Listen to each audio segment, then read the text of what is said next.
नमस्कार साथियों। मैं पिछले कई दिनों से कोलकाता में जो डॉक्टर साहिबा के साथ जो घटना घटी है उस पर नज़र बनाए बैठा हूँ। अब देख रहा हूँ वहाँ की रिपोर्ट और अलग अलग मीडियाओं की रिपोर्ट में देख रहा हूँ क्या क्या हो रहा है, उस चीज़ों को देख रहा हूँ। लेकिन आज मैं जो वहाँ से जो खबर सामने आई है ये कहीं ना कहीं बहुत झकझोर देने वाली खबर है और अपने आप को बहुत गिल्टी फील करती है। एशिया का सबसे बड़ा रेड लाइट एरिया जो सोनपुरा कोलकाता का है, वहाँ रेड लाइट एरिया में रहने वाली औरतों ने जो कहा है वाकई पूरा देश को सुननी चाहिए। उन्होंने जो बात कही है पूरा देश उस चीज़ पर गमगीन, उसके बातों को, आखिर ये लोग, ये दरिंदगी लोग, दरिंदे, समाज के दुश्मन, माए बहनें बेटियों के दुश्मन, अपनी हवस के लिए किसी की जान ले लेते हैं, किसी को ज़िंदगी छीन लेते हैं। ये बहुत अफसोस की बात है। रेड लाइट सोनपुरा कोलकाता की जो औरतें ने जो बोली है वो इस प्रकार है।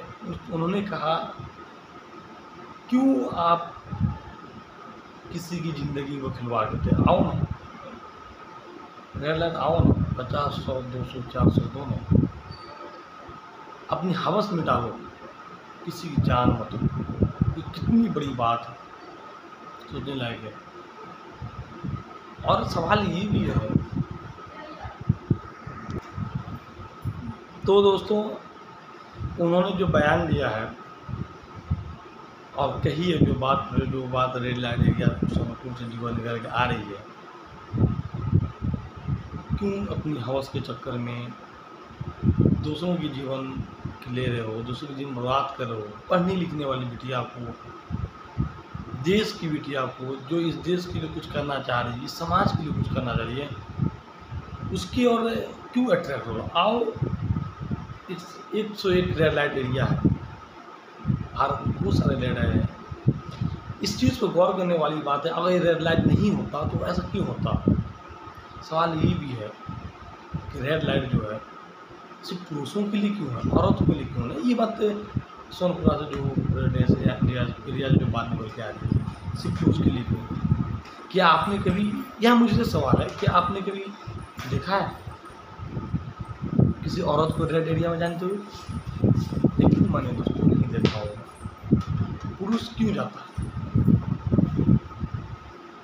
सिर्फ पुरुष के रेड एरिया होता?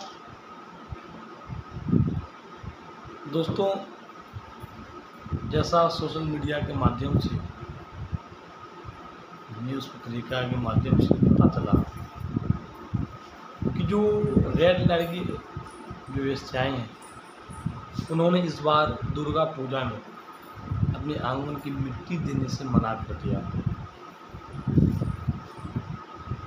कहा जाता है और जैसा हमने सुना भी है कि रेड लाइट एरिया में रहने वाली जो वेश्याएँ हैं, उनके घरों की जो मिट्टी होता है, आंगन की जो मिट्टी होती है, वो बहुत पवित्र मिट्टी होती है। इसका तथ्य ये है कि जो लोग उसके पास जाते हैं वो अपने अच्छे सारे गुण को वहाँ छोड़ देते हैं। वो अच्छे सारे गुणों को वहाँ छोड़ देते हैं। इसीलिए उस एरिया का जो मिट्टी है, उस आंगन का जो मिट्टी है, जिसको पवित्र माना जाता है, उसको दुर्गा पूजा में शायद ला के क्या क्या किया जाता पता नहीं। उन्होंने आज ये भी कर दिया है कि हम उस मिट्टी को नहीं देंगे। ये समझ की बात है दोस्तों, कि अफसोस की बात। क्यों जिंदगी के चक्कर में, क्यों हमने इस मुल्क की, इस भारत की इतिहास भी पढ़ी है। महाभारत एक नारी की वजह से हुआ था, लंका दहन एक नारी की वजह से हुआ था। क्या इस युग में कोई राम आएंगे? क्या इस युग में कोई पांडव आएगा? कि यूं ही सीता की हरण होती रहेगी, सीता की वस्त्र चेंज होता रहेगा? नारी शक्तिकरण देश भारत में आज बेटियां सुरक्षित नहीं। क्या हो रहा है? एक हफ्ता के अंदर भारत को आज़ादी मिल गई। भारत को 1547 को हम लोग आज़ादी के जश्न में आज भी घूम रहे हैं। लेकिन देखा जाए, यही अगस्त में कई रेप की कांड आया है। मुजफ्फरपुर का मामला सामने आ रहा है, कोलकाता का मामला सामने ही है।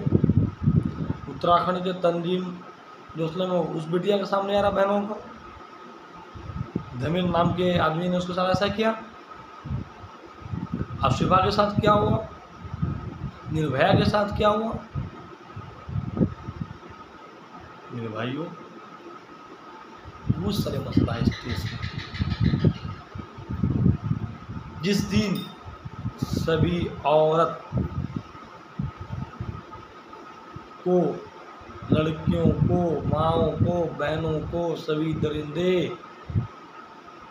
या फिर सभी लड़के, समाज जो है अपनी माए बहनें समझ लेगा तो दुनिया पाप की घड़ी दुष्टता बुराई हमारे समाज से मिट जाएगी। इस चीज़ पे हम लोगों को ध्यान देने की ज़रूरत है। तो दोस्तों, कोलकाता वाली जो खबर थी उसको सुनने के बाद मुझे लगा कि आप लोगों की भी बात रखनी चाहिए। चलिए, शुक्रिया, आदाब। कुछ अगर हमसे बोलने में गलतियाँ हो गई हो तो माफ़ी चाहता हूँ। शुक्रिया।